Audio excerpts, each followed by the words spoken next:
Bom dia! Bom dia, pessoal! Bom dia! Nessa terça-feira, dia 16 de junho, cá estamos nós para mais um Café com o Evangelho.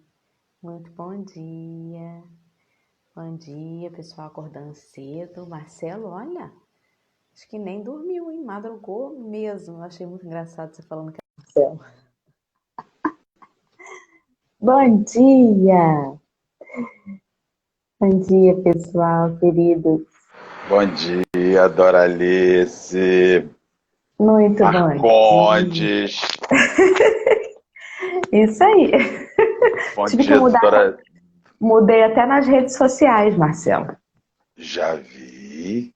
Como é que eu tô Agora chegando direitinho aí? tá tudo bem. Te vejo bem, escuto bem, tudo certinho. É isso aí. Tamo junto, chegando. E o pessoal tá chegando, né? O povo acorda cedo. Pois é, meu filho. E não é pouco cedo não, com esse tempinho meio borocochô, né? É uma Tá mesmo. luta. Tá. Agora caiu Tá um pouco a aparecendo. conexão. Agora caiu um pouco a conexão de Marcelo. Não Eu sumi? sumiu. Tá Ué, embaçadíssima a sua imagem. ué, gente, mas eu tô na área Vê? aqui, bonito. Pera aí, deixa Será eu que sou? ver se melhora agora. Vamos ver. Agora, Peraí. vamos orando a Nossa Senhora da Internet, se ela melhora a nossa conexão. Não te vejo bem, não. Inclusive, travou tudo. Calma aí.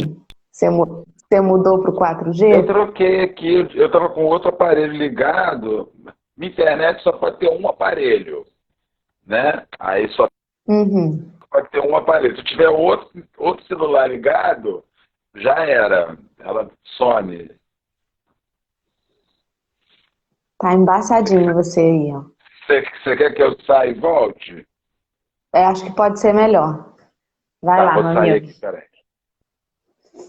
Hoje nem Marcelo escapou dessa tecnologia aí. Nem ele. Todo mundo aí, cedinho. O pessoal entrou cedo mesmo.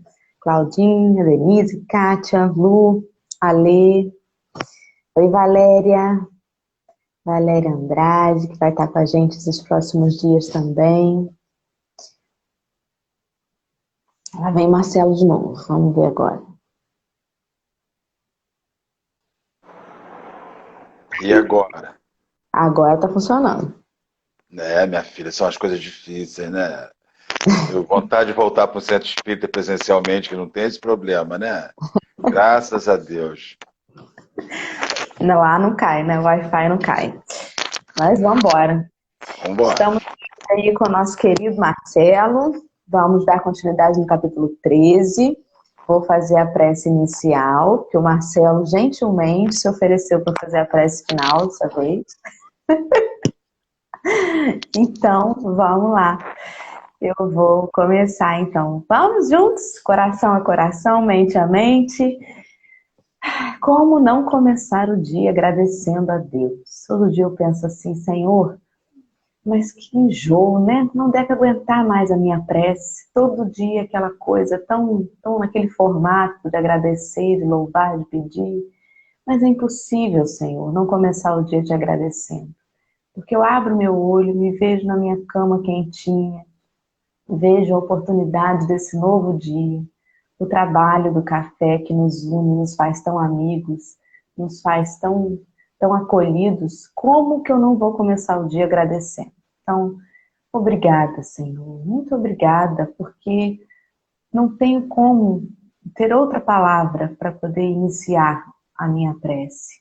Obrigada por todos os dias nos incentivar, nos acolher, pelos nossos pacientes anjos de guarda, que com tanto carinho permanecem ao nosso lado, mesmo quando a gente vacila, quando a gente se equivoca, eles estão aí nos incentivando a retornar para o caminho correto.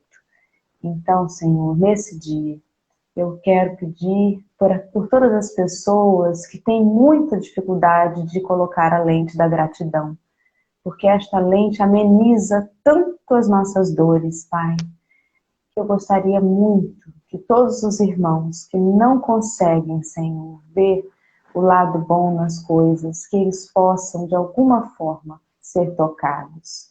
Que seus corações sejam consolados, acolhidos, até que percebam dentro deles próprios essa luz divina que faz com que a gente se conecte, todos nós, sem Wi-Fi, sem tecnologia, com esse pensamento ligado e elevado, Senhor, a Ti.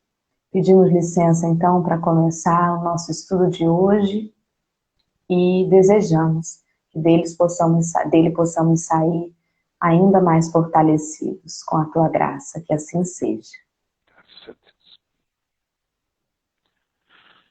Ai, ai, graças a Deus. Termino de rezar, Marcelo tá embaçado de novo, mas eu tô te ouvindo. Ah, então vamos daqui a Vamos pouquinho embora. desembaça. Vamos que daqui Simbora. a pouquinho desembaça. É que sou eu Vamos mesmo, você tá embora. vendo meu perispírito, Dora. Eu tô assim, eu não queria te dizer. É porque o que você tá vendo agora é o real, é o perispírito, aquele embaçamento, né? Daqui a pouquinho volta, vamos Vamos. ver se atualiza. Tá voltando já, ó. Vamos Então, tá embora. vendo? Era Capítulo só para você, 13. Era só o quê? era só para você ver minha realidade espiritual. Agora você já pode seguir. Não saiba a vossa mão esquerda o que dá a vossa mão direita. A gente está nas instruções dos Espíritos, onde a gente fala sobre a caridade material e a caridade moral. Então, vou seguir lendo e a gente vai parando para comentar, como sempre. Esse item 10, ele foi falado para nós através de um espírito protetor em Lyon, em 1860. Não sei se é Lyon ou se é Lyon. Enfim, foi lá. Meus amigos, já ouvi muitos de vós a se perguntarem: como poderei fazer caridade se muitas vezes não possuo nem mesmo o necessário? Daí a gente já para, né, para perguntar: o que é necessário, Marcelo? O necessário é o disponível, né? O que é necessário? Necessário é o disponível. Na hora que você tem necessidade de um copo d'água, se tiver um copo d'água, é o disponível. Se você tiver necessidade de um biscoito, o biscoito é o disponível. O que é o necessário? A gente só sabe que é o necessário na hora que o pneu do seu carro fura, sem você nunca ter feito uma substituição, e a primeira pessoa que para te troca o pneu. O que você precisava naquela hora? De uma pessoa que De alguém? soubesse trocar o pneu. Então, o que é o necessário? O necessário é o que eu tenho para te oferecer o que você necessita. Né? E eu já começo vendo isso. Sabe o que está acontecendo, Dora? Nós criamos padrões de socorro que não partem de nós, partem dos outros. Então você vê, essa época agora, de pandemia, você vê um artista que doa 1.000 colchões para o hospital. Aí você fala assim, se eu pudesse, eu daria 1.000 colchões para um hospital. Mas você pode pegar um lençol e levar para uma daquelas 1.000 camas daquele hospital e oferecer um lençol. Então, o que é necessário? O necessário é o que você tem disponível. É o que existe na sua disponibilidade, né? E que o outro precise naquela hora, naquele instante. Eu percebo assim. Exatamente. E aí a gente vê que cada um de nós tem alguma coisa que pode ser útil para alguém, né? Vamos seguir. A caridade, meus amigos, se faz de muitas maneiras. Podeis fazê-la por pensamentos, por palavras e por ações. Por pensamentos, orando pelos pobres abandonados que morreram sem sequer terem visto a luz. Uma prece feita de coração os alivia. E aí, antes dele entrar nas palavras, eu vou dizer aqui que parece fácil, né? Você dizer assim, não tem nada para dar, faz uma prece. Será que a gente faz mesmo? E como que a gente faz essa prece? Como que é sentida de verdade? Ou é uma prece assim, bem bem por obrigação, sabe? Porque para a gente fazer uma prece, por exemplo, para os que estão nas ruas, né, necessitando, a gente tem que se despir de todo o preconceito. Não adianta eu fazer uma prece para aquele que está na rua e na hora que aquele amigo chega perto de mim na rua, eu me afasto, mudo de calçada, porque ele está com um odor esquisito, porque eu tenho medo que eles façam alguma coisa comigo.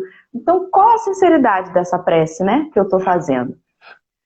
Ô Dora, esses dias conversávamos com um amigo da assistência social da nossa casa, o Luiz Fernando, e o Luiz Fernando me disse que leu em algum lugar por que os moradores em situação de rua não estão adoecendo. Você vê que o índice de contaminação em morador de rua é muito baixo. Sabe por quê? Porque ninguém se aproxima para contaminar. Então, eles estão fechados naquele lugar. Ninguém chega perto, nem para tossir, nem para transmitir uma doença. Então, o Luiz estava me dizendo que está sendo feita uma pesquisa. Muita gente fala assim, Deus abençoou essas pessoas para elas não adoecerem. Na verdade, as pessoas não chegam nem próximas para contaminar. Elas atravessam as calçadas, elas vão para os outros lados. Então, essas pessoas não contactam com outros indivíduos. É como se elas estivessem em um aquário, ou seja, como se elas estivessem numa jaula na via pública, na via urbana. E nós sequer lembrarmos desses companheiros. Chico, Dora, era um cara muito especial, Chico Xavier. Eu não sei se você já teve a oportunidade de ler, ele tinha um hábito, ele lia o obituário de jornal. Né? Ele sempre lia o obituário do jornal e ele procurava os suicidas. E ali ele pegava o nome daqueles suicidas, ele tinha um caderninho que ele anotava o nome de todos aqueles suicidas no caderninho para ele fazer as suas orações. E ele disse que depois de 15, 20 anos, eles começaram a voltar, que era o tempo depois do resgate, e apareciam aqueles espíritos bem, razoavelmente bem, e ele perguntava de onde os conhecia, e eles respondiam do obituário. Você pegava o meu nome e orava por nós toda noite. Então, assim, essa preocupação em voltar pelo menos o pensamento. Aí que eu te digo, se a gente não lembra que o outro existe, vai lembrar que o outro tem fome? Vai lembrar que o outro está com frio? Vai lembrar que o outro está dormindo na rua? Né? Vai lembrar que o outro está com necessidades? É muito preocupante essa falta de olhar que existe de nós para com o outro. Né? É muito preocupante mesmo. Eu tenho me cobrado assim, né? Mas assim, existe uma linha entre o amor e o ódio, e todo mundo acha que o oposto do amor é o ódio, alguns falam que é o egoísmo. E eu acho que é pior ainda do que isso. Eu acho que o oposto do amor é a indiferença. Com certeza. A indiferença é muito pior. Porque a indiferença faz a gente ficar realmente cego, né? A indiferença faz a gente não perceber. Não é nem uma questão de você parar conscientemente e pensar em você. Ou você parar e desejar o mal do outro. É uma situação em que você realmente não importa com a vida do outro, né? E a gente vai fazendo o evangelho, vai lendo, vai estudando e vai percebendo na gente onde que a gente ainda está com muita dificuldade, né? Dá a sensação de que a gente está aqui falando e já faz isso tudo. E não, pelo contrário, né? Isso pesa, às vezes pesa grandemente dentro da gente. E eu tenho me perguntado muito sobre isso, inclusive nessa questão da prece, né? Fulano, aconteceu tal coisa, olha, reza aí pelo nome da fulana de tal que fez isso. Às vezes na correria do dia a dia você vai lá e fala assim, pode deixar que eu vou rezar. Cadê Marcelo, gente? Aí, tá aí. Eu tô aqui. Pode deixar que eu vou rezar. E aí, será que você lembra? Eu já parei às vezes no fim do dia e falei assim, gente, me pediram uma prece hoje. Eu não lembrei de pensar nessa pessoa, né? E eu fico assim, o que eu tô fazendo? Porque assim, o mínimo que eu posso fazer é atender esse pedido, uma prece, poxa vida, né? E como que eu tô fazendo? Na correria do dia a dia, só para cumprir? Não, me pediram, peraí que eu vou parar aqui 2 minutos. Ou eu tô realmente me conectando com Deus no desejo sincero de fazer aquilo. Às vezes as coisas saem muito automáticas. Eu vejo, o Dora, que existem duas diferenças sobre a caridade. A caridade que você faz na hora que te apraz e a caridade que você faz na hora que te solicitam. Normalmente, a gente espera que haja uma ligação, uma confluência na hora que me pedem com na hora que eu posso fazer. Mas a gente vai descobrindo ao longo da existência que Deus não espera a nossa hora para fazer a caridade com aquele que precisa. Então, as pessoas, às vezes, elas nos ligam desesperadas 2 horas da manhã, porque o desespero bateu às 2 horas da manhã. E você espera, você não podia ter me esperado para me ligar às 8, depois de ter tomado meu banho, meu café, mas às 8 ele estava morta já tinha desencarnado. Então, assim, há uma exigência humana de que você espere o momento exato para prestar aquilo que não tem hora. A dor não tem hora, a demanda não tem hora, a necessidade não tem hora. Ela não segue o meu padrão e o seu, não segue essa coisa do mundo, segue o exato instante. Eu me lembro uma ocasião, eu passei por uma experiência, eu já passei por muitas experiências na vida e venho registrando elas ao longo de muitos anos. Eu estava num trabalho e chegou o filho de um grande amigo, um jovem, e ele sempre foi um garoto muito conturbado, com muita conturbação existencial, porque era um menino muito diferenciado, muito bacana, muito bom, que sofria esse mundo difícil. Ele chegou no meu trabalho e me perguntou se eu tinha 10 minutos para nós conversarmos, mas eu estava no meu trabalho. Eu disse para ele o seguinte: olha, quando finalizar a gente conversa, quando finalizar nós conversamos. Eu terminei o expediente, depois de 1 hora e pouco, eu procurei, ele me disse: não, já resolvi. Aquilo eu me senti tão mal, porque às vezes você interromper 10 minutos no seu ambiente profissional não fará diferença na sua questão econômica e profissional, mas fará toda a diferença na vida do outro, sabe? Entre um paciente e outro, chega uma pessoa e fala: doutora Doralice, a senhora tem 10 minutos para me conversar? Você fala: agora não posso, volta daqui a 2 horas. Às vezes são os 10 minutos que ela precisa para sobreviver, para não se suicidar, para não se jogar na frente de um carro, e você não põe aquela velha história da última vez que estivemos juntos, que não tem tempo para o homem, não tem tempo para Deus. Porque as angústias, elas vêm na hora que você menos espera, na hora que você menos aguarda, né? Isso surge. Então eu fico pensando muito sobre isso. Se nós não conseguimos lembrar, sair um pouquinho, né, do nosso universo materialista, urgente, né? Essa pandemia quebrou as nossas urgências, nós estamos com tempo para todo mundo. E ainda assim tem gente que não tem tempo, porque não está conseguindo pensar no outro. Exatamente. Essa coisa de fazer a caridade com hora marcada, né? E que tinha muito lá no centro, até nas tarefas, né? Isso eram exemplos clássicos, né? De falar assim: olha, tá faltando gente no passe. Não, mas hoje não é meu dia de dar passe, não. Enfim, né? De você ter a tarefa. Como pode? Se você está dentro do centro, você tem que entrar. Ele ficou nervoso, até travou a imagem.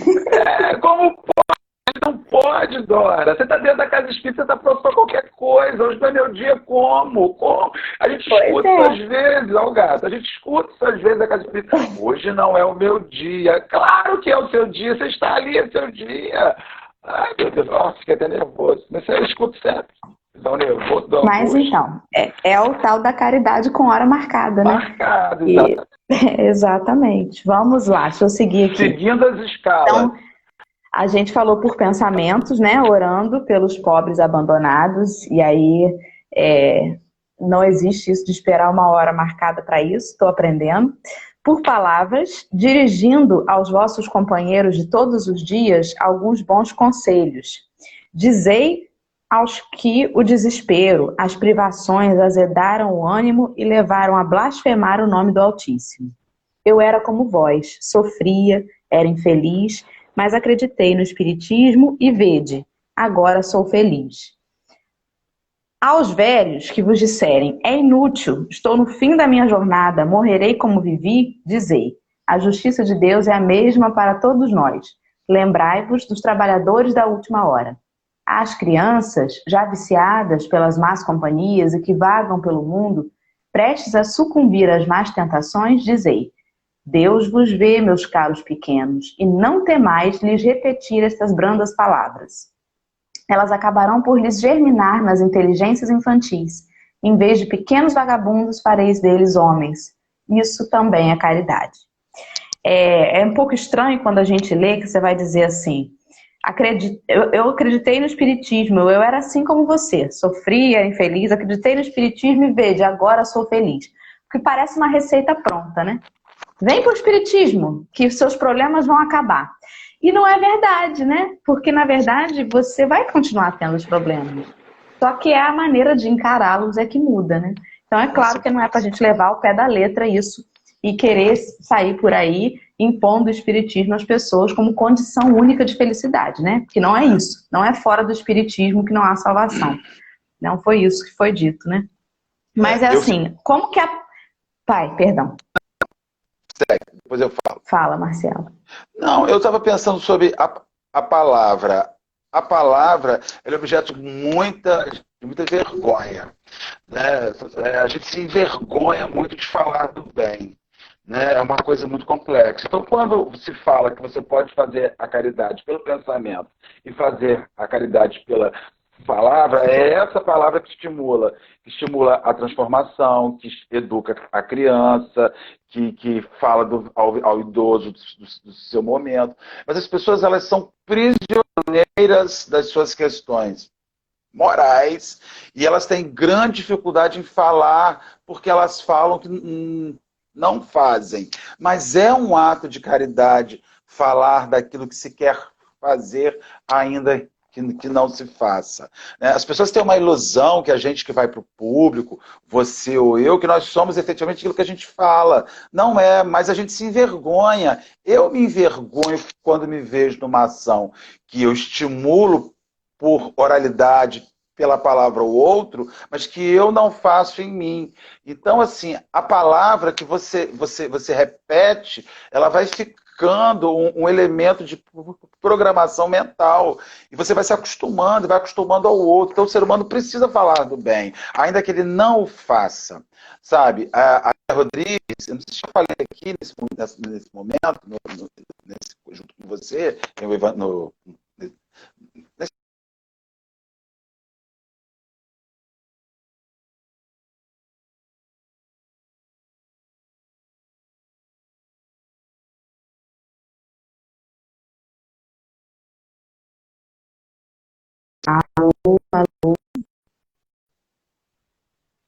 E aí, oi, Dora. Oi. Eu fui mexer aqui. Você tinha travado aí, eu fui mexer aqui. Eu acho que eu buguei o negócio. Não, então a palavra, ela precisa se tornar um hábito. A Amélia Rodrigues diz que a virtude começa no lábio e desce para o peito e depois ela vem para as mãos. Gente, no momento em que trava, tem que esperar, porque a gente não pode fazer nada, só pode esperar a internet voltar. Então, é isso, tá todo mundo dizendo, travou, a gente não pode fazer nada, a gente pode orar a Deus e vocês terem paciência para que a internet volte, porque é assim.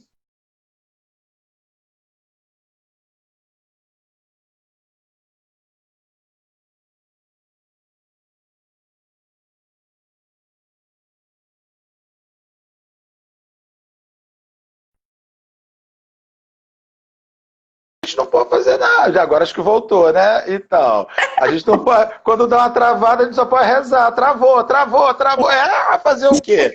Nós só podemos esperar a internet voltar, gente. Vocês têm que ter paciência, que a gente só gera a palavra, não gera o sinal. Queríamos nós poder gerar o sinal, né? Pô, fica tenso. Travou. Travou, nem a gente sabe, né? É um desespero, né? É bom avisar, que aí a gente sabe da onde. Para avisar, mas a gente está aqui, ó. Então, toda a virtude começa no lábio, desce para o peito e escorre para as mãos. Diz a Amélia Rodrigues. A Amélia Rodrigues, ela fala que a gente precisa falar do bem. E só que há um escravizamento com o nosso equívoco. Ou seja, quando a gente você é fumante.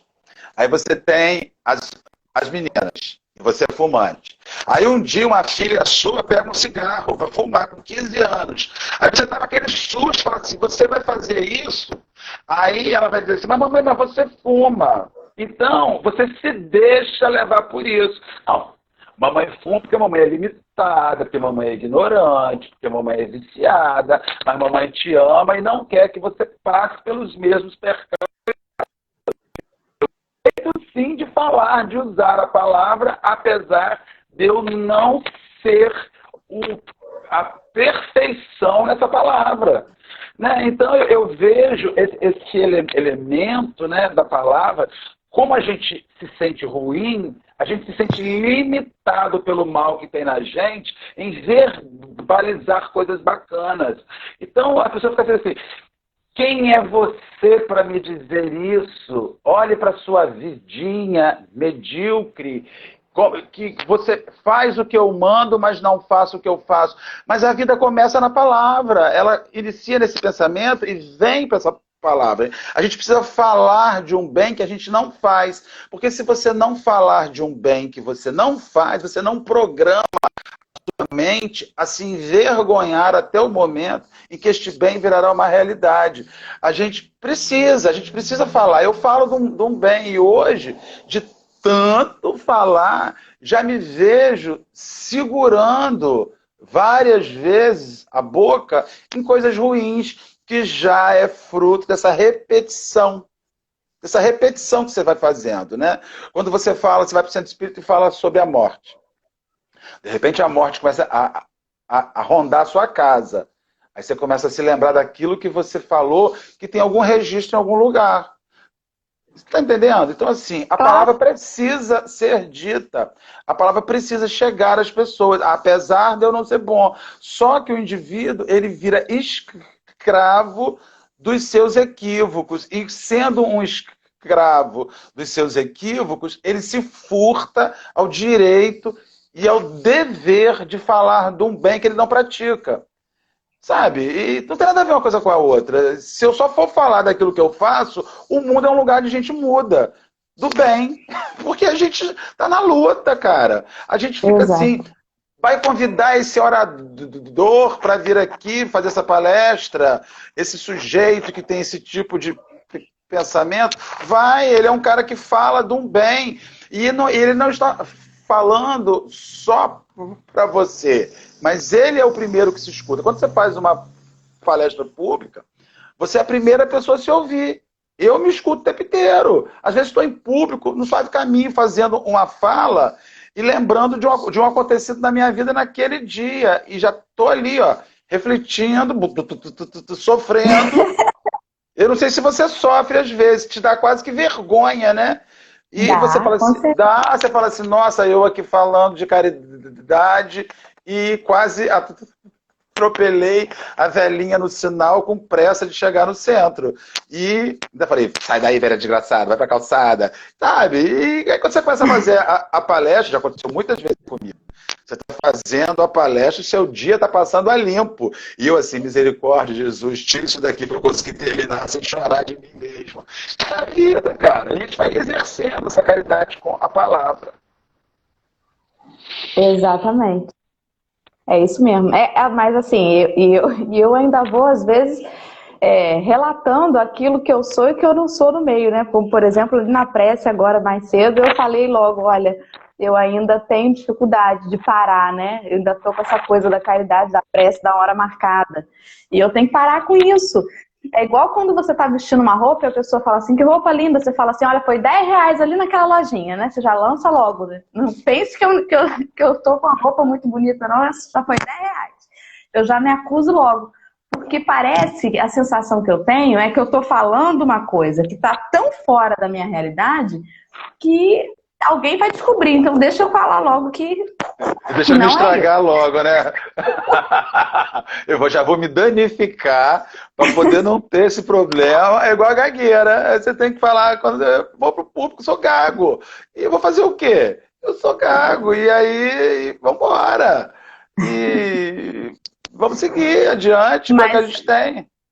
E o que ele está falando aqui dessa caridade na palavra, essa que você falou, né, da gente falar e repetir para fazer uma programação mental, é uma caridade com a gente, né? Da gente estar se ajudando. Mas o quanto que a nossa palavra, ela pode elevar um irmão ou acabar com o dia dele, né? Porque às vezes a gente pensa assim, mas eu não desejo mal para ele não, mas eu tenho que falar umas verdades na cara dele, porque alguém tem que falar. E às vezes é essa palavra que pode destruir aquela pessoa, né? Às vezes fere mesmo, fere fisicamente, dá uma dor, uma angústia. E a palavra, ela tem muito poder de fato. Então, eu acho que até, nem sei, o pensamento também tem, mas a palavra, ela atinge, assim, certeira, né? Então, é muito preocupante o que a gente fala, porque pode atingir para o bem ou para o mal. Por isso que a gente tem que tomar muito cuidado.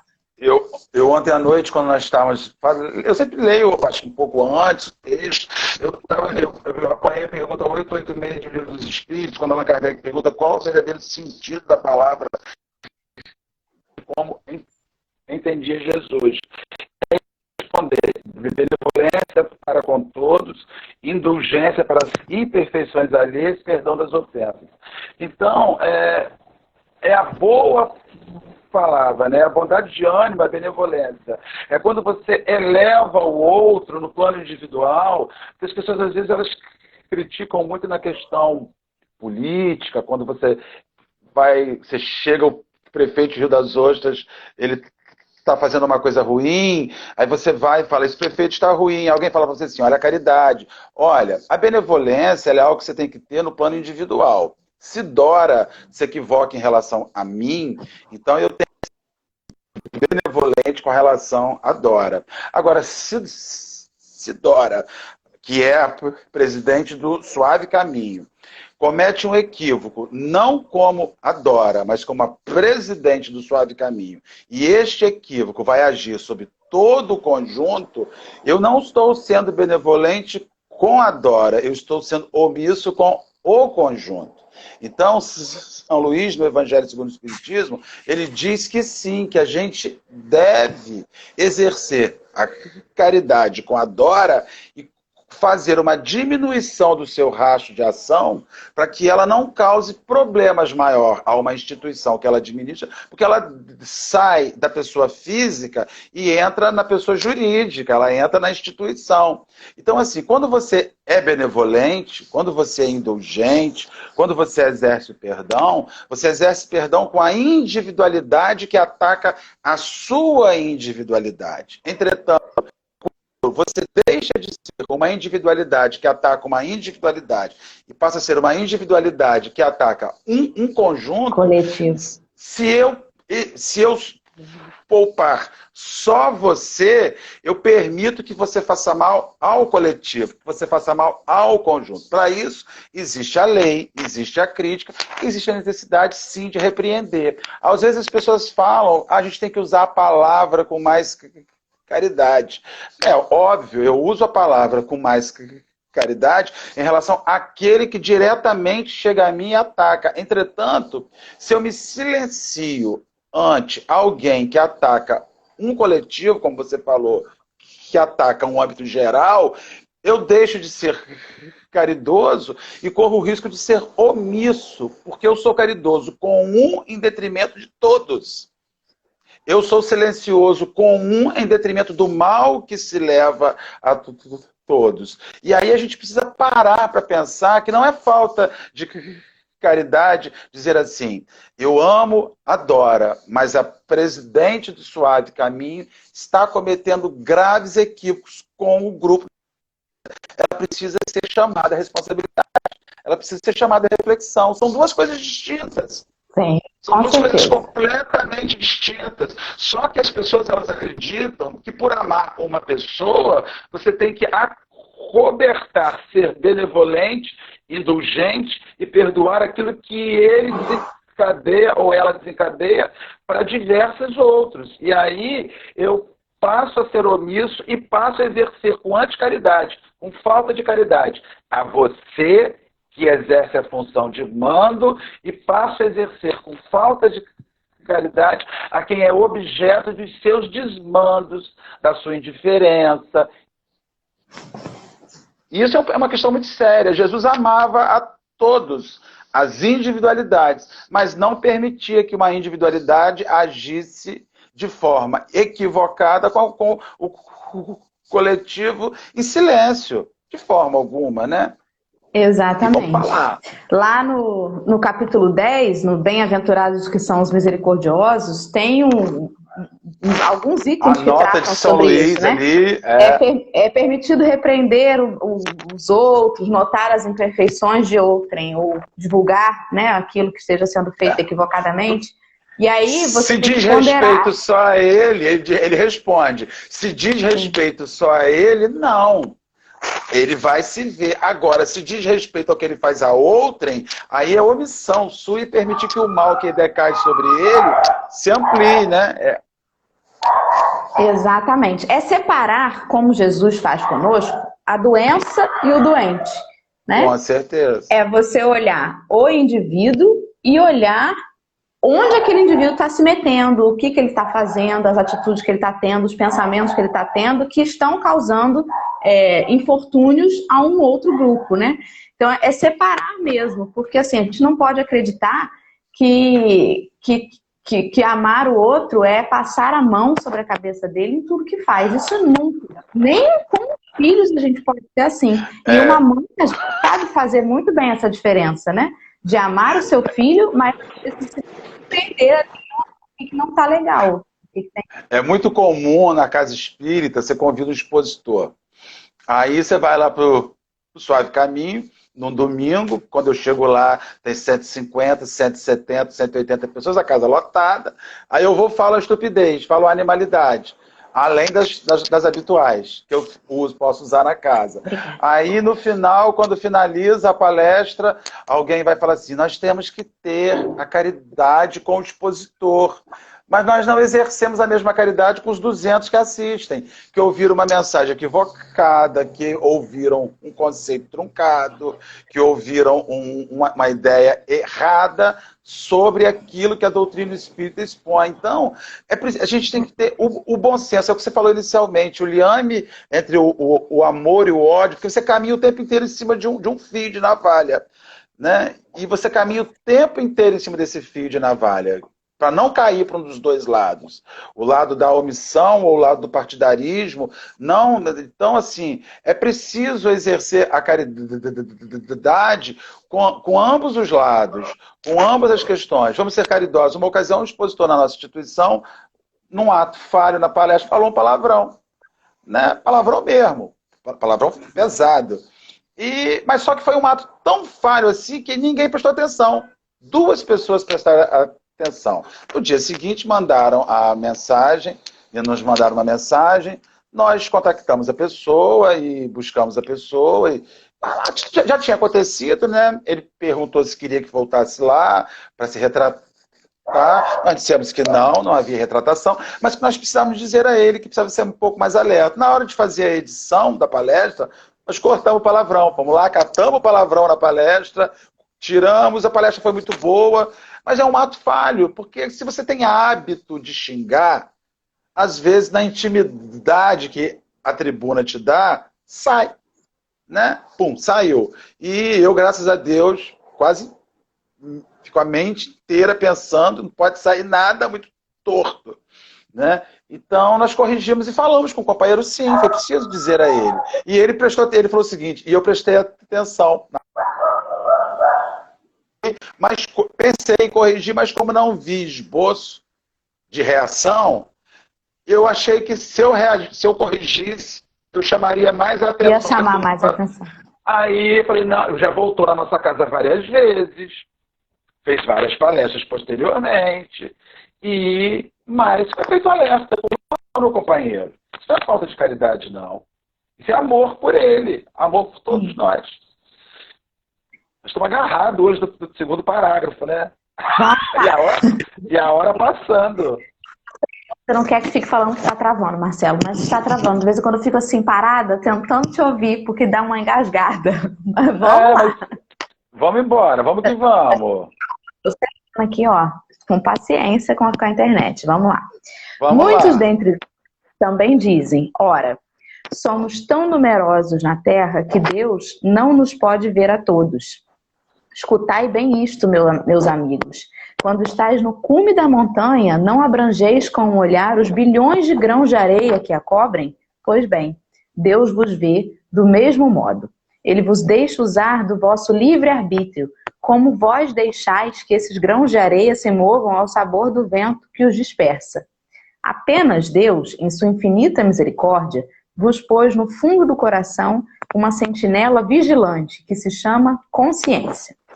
Escutai-a, ela só vos dará bons conselhos. Às vezes conseguis entorpecê-la, opondo-lhe o espírito do mal. Ela, então, se cala, mas ficais certos de que a pobre escorraçada se fará ouvir logo que lhe deixardes aperceber-se da sombra do remorso. Ouvi-a, interrogai-a, e com frequência vos achareis consolados com o conselho que dela houverdes recebido. E essa consciência, ela vai aumentando à medida que a gente vai amadurecendo, né? Vai adquirindo conhecimento, vai se permitindo raciocinar sobre as coisas, aí a gente vai ampliando essa consciência, e aí a gente consegue receber os puxões de orelha dela com mais evidência. Porque às vezes a gente está tão embotado que é como ele falou ali, ela se cala, né? A gente realmente... Aí você pensa assim, não é possível, será que essa pessoa não tem consciência? Será que ele põe a cabeça no travesseiro à noite e consegue dormir com isso? Consegue, porque dentro da cabeça dele, aquilo ali, ele não faz nem ideia do comprometimento, da gravidade, né? Tá ali dentro dele, mas ele ainda não desabrochou para ele. Então consegue, muita gente põe a cabeça no travesseiro e dorme tranquilamente com um monte de coisa, né? Dorme. Emmanuel diz... consciência mais ampliada. Emmanuel, ele diz que a consciência é como se fosse um prédio de vários andares com muitas salas, e que você precisa abrir cada uma daquelas salas para acessar o que existe ali dentro dela. Então, tem pessoas que preferem manter a porta fechada para não olhar o que existe ali dentro. E ali ela forma uma ausência de consciência, porque está relacionada à ignorância sobre o equívoco. Aí você pergunta, como é que uma pessoa entra numa mata e desmata? É o que a gente vê, é muito habitual. Pessoas que eram caçadoras, desmatadoras, que em determinada hora ela abre a porta da consciência com relação à preservação ambiental. E quando a gente fala muito sobre meio ambiente, como se nós estivéssemos fora desse ambiente. Mas meio ambiente é você e eu, nós somos meio ambiente. Se nós emporcalharmos a água que a gente está usando, vão matar a gente, porque é dessa água que a gente vai consumir.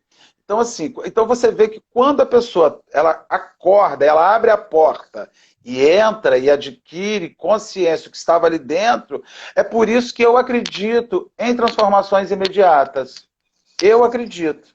Eu acredito que você possa dormir de um jeito e acordar de outro. Eu não acredito que você resgate isso tudo.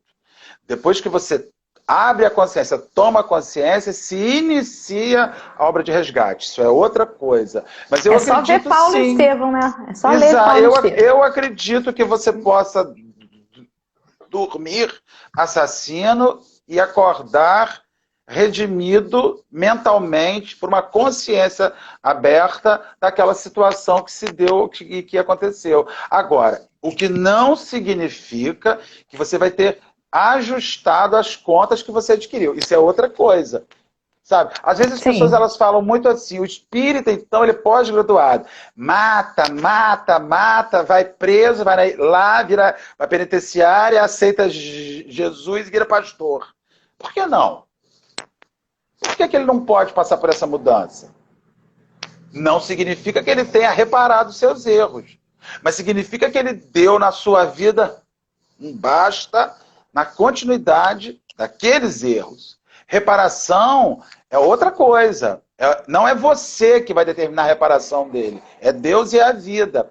O que acontece é que se nós não conseguimos perdoar Judas, que nem mal para a gente fez mal para Cristo, o que dirá em relação aos outros? A gente acha que o Judas é para sempre. A gente acha que as pessoas que têm esta alma, que trai. Então não há essa caridade, sabe? Eu tenho pensado muito sobre a chance de recomeço das pessoas, abrir a consciência, acessar essa consciência, o que não significa que os erros foram reparados. Agora, primeiro ele abriu a porta. Agora ele vai começar a se ver com as coisas dele. Isso é a questão mais séria. E aí... Travou de novo. Desculpa, Marcelo, mas não consigo. Eu quero te ouvir. Oi? Mas eu tô te... Quero te ouvir, mas eu fico te buscando. Eu acho que eu tô te assistindo lindíssima, com o seu gato branco. Maravilhoso. Então, assim, por isso que eu acredito que a gente exista, sim, possibilidade de nós podermos recomeçar. Sabe, ninguém vai ser prisioneiro dos seus equívocos pro resto da vida, né? Somos esse grãozinho de areia com recomeço. Exatamente. Somos esse grãozinho de areia e, assim, realmente, às vezes a gente fala assim, nossa, mas Deus não pode ver tudo, né?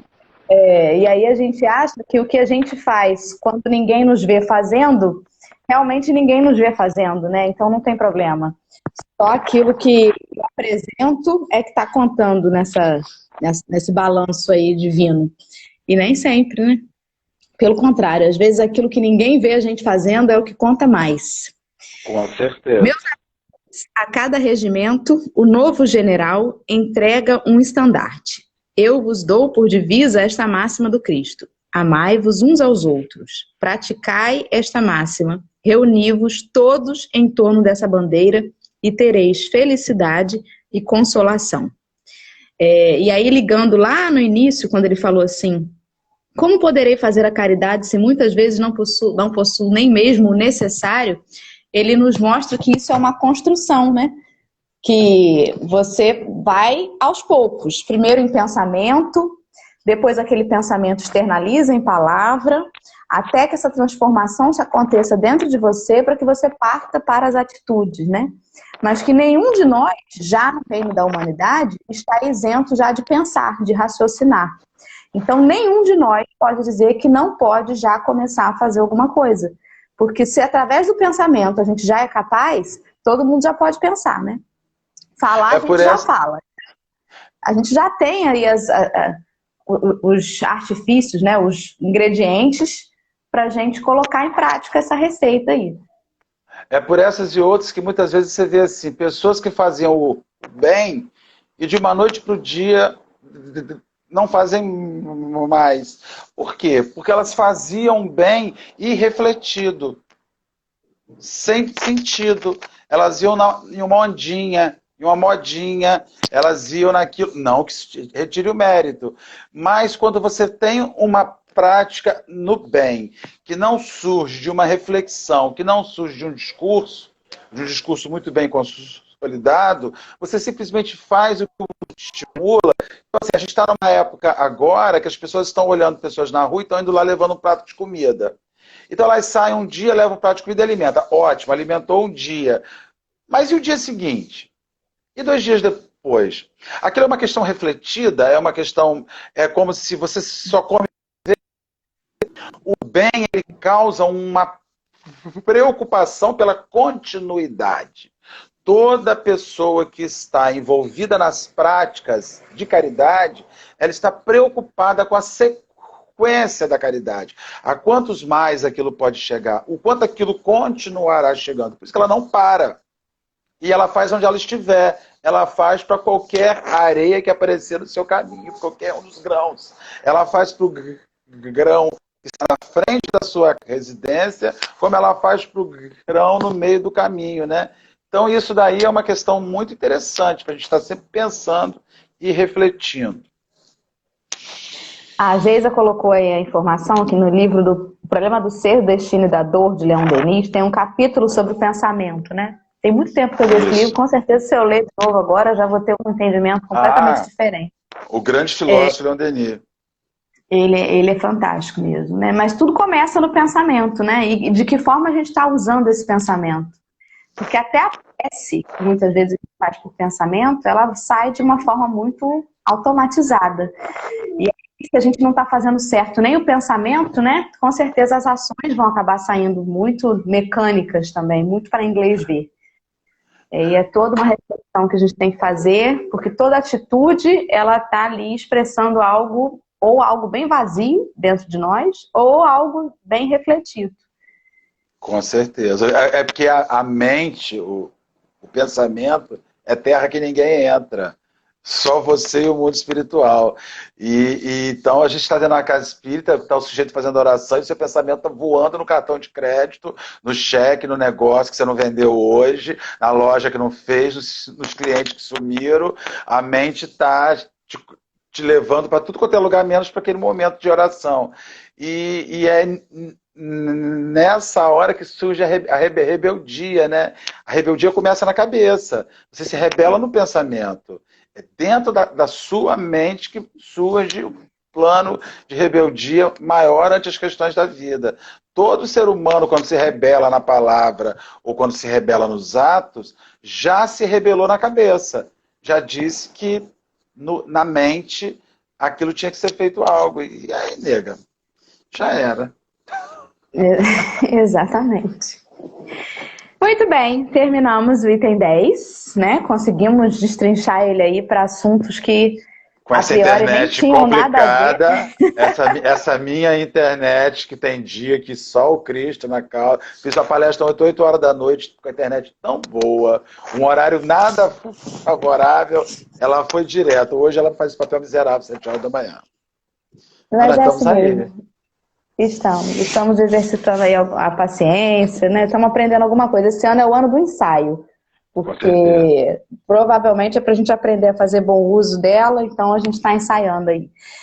Meu amigo, já que você, com tanta boa vontade, escolheu fazer para nós o encerramento, por favor, é todo seu. Você tem aí 9 minutos, um pouco menos, 8, e pode ficar à vontade, querido. Nós resolvemos aqui, quando a gente estava pensando como fechar, nós vamos fazer uma poesia que é uma prece. Eu não sei se eu vou conseguir ler. Eu e minha cabeça. Ah, nós, tá. eu e meus espíritos, amigo. Eu tenho uma equipe, né? Que está aqui junto com a minha cabeça para resolver. E tem um livro do Chico, Mãos Marcadas, que quem enviou foi a Maria Dolores, a poetisa. E eu sou, assim, apaixonado por um poema que leva o mesmo título do livro, Mãos Marcadas. Normalmente eu não consigo ler ele até o final, porque eu choro copiosamente nele. Me mexe profundamente com tudo que eu acredito e me envergonha muito esse poema. Sempre que eu leio, eu me sinto muito envergonhado. Mas é uma oração, e é uma súplica. É uma súplica que eu gostaria de fazer e dividir com os nossos irmãos. Eu gostaria que cada um fechasse seus olhos e pudesse ouvir Mãos Marcadas de Maria Dolores, nesta oração, nesta súplica que ela faz ao Cristo. Senhor, no dia em que me deres o privilégio do renascimento, no berçário do mundo, ante as necessidades que apresento e aquelas que não vejo. Eis, Senhor, o desejo, em que dia por dia me aprofundo. Deixa-me renascer em qualquer parte, entretanto que eu possa acompanhar-te, onde constantemente continuas trabalhando e servindo em todas as estradas, para que eu também tenha as mãos marcadas como trazes as tuas. Quanta ilusão quando me debatia, crendo que o desespero fosse prece, a rogar-te alegria e esperança, sem que nada fizesse.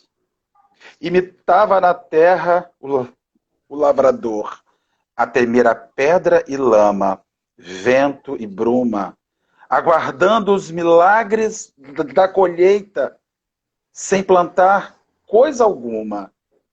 Entretanto, Senhor, agora sei que o trabalho é divino compromisso, estímulo do céu guiando-nos os passos, e que, atendendo a semelhante lei, puseste ambas as mãos em nossos braços, por estrelas de amor e de serviço.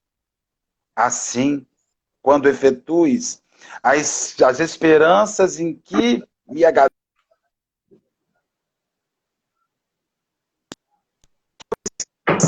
em trabalho, e me lembre das mãos, não me dê tempo para lastimar-me, que eu busque tão somente a luz que me acenas.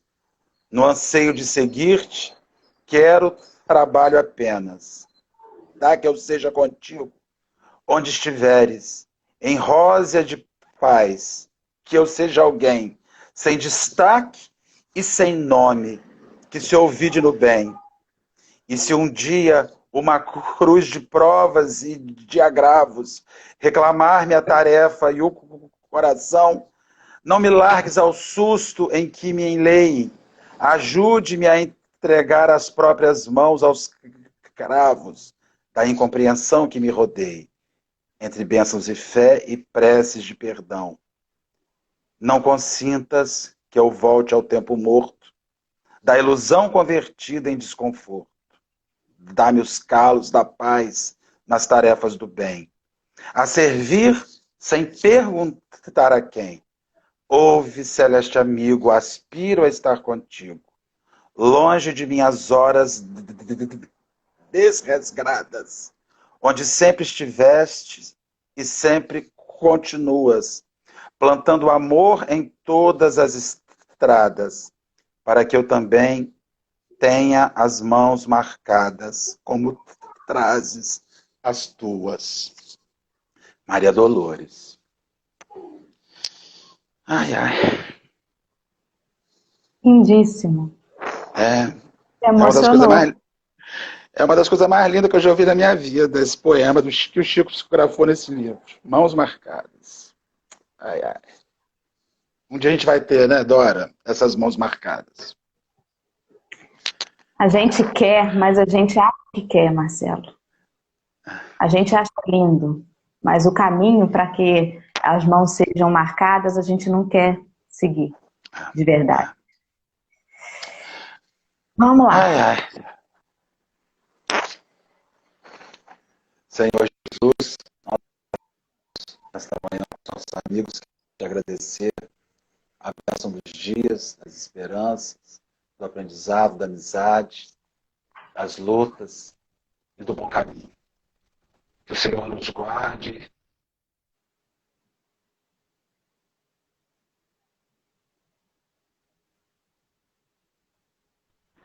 Que nós possamos ter a caridade ativa com o outro, em relação a nós, em relação ao mundo. Muito obrigado, fique conosco de sempre. Graças a Deus. Assim seja. Que assim seja. Um ótimo dia a todos. Muito obrigada, Marcelo, mais uma vez, por essa manhã alegre. Espero que a internet ajude em outro momento. Com abraço certeza. para todos. Fique com Deus. Até amanhã, gente.